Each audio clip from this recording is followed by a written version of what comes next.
Jaram hino ɗo taarika fiima antu heɗito moƴƴa. Lanndal ɓurgal ngal hittude ka foolotiro. Lanndal foolotiro ngon ko hombo ɓuri wondude e faamu? Ko Astefana almuɗo mo karama ko lekkol on ɓuri hiɗude on. Miɗo sikki wondema gande dirkiɗen no nandita e ordinateur. Kanko le himo sikka himo mari hakkil e sengo goo. Hara hiɗa miijo fii goɗɗo goo? Jannowo on ka université. Ma goɗɗo jogiiɗo hakkil yaltinɗo hunde hesere. E pide misal Einstein ma Pythagore. Haa joni landal angal jaabaka. Hara hiɗa andi ko hombo ɓuri jogaade hakkil?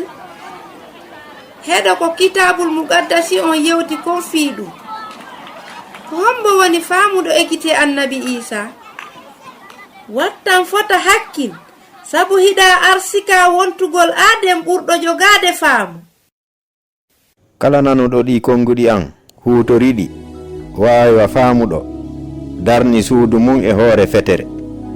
Ɗum no firi aranu o darni suudu makko ndun e hoore didodi moƴƴiri haysi tawi ɗum ɓanga ka aranu. Suudu makko ndun tiiɗay ka hoore leydi.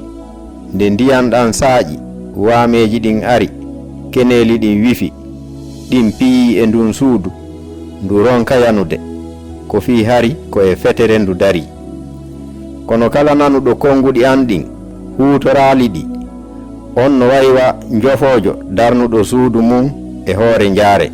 Nde ndiyan ɗan saaƴi waameji ɗin ari keneeli ɗin wifi ɗin piyi e ndun suudu ndu yanay yanal tiiɗungal. Yimɓe heɗinoɓe ɓen annabi Isa no yewta hiɓe ngalɗi. Hina darnde, hina hoodere, hina konguɗi labaaɗi woni maandeji anditirɗi Adem faamuɗo. E ko honɗum non hino woodi laawol rewetengol fii andugol si goɗɗo no jogii faamu maa si o jogaaki.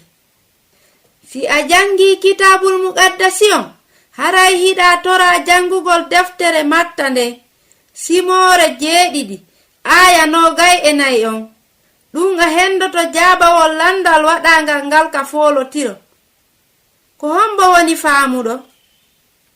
Windanam adda jaabawol maangol. Hara tawete on sey miijitoɗa si hiɗa tawa e jogiiɓe faamuɓe. Ko Husainatu wonno e yewtude mi weltanike ma fii ko heɗitiɗa ko hiɗen e saayi.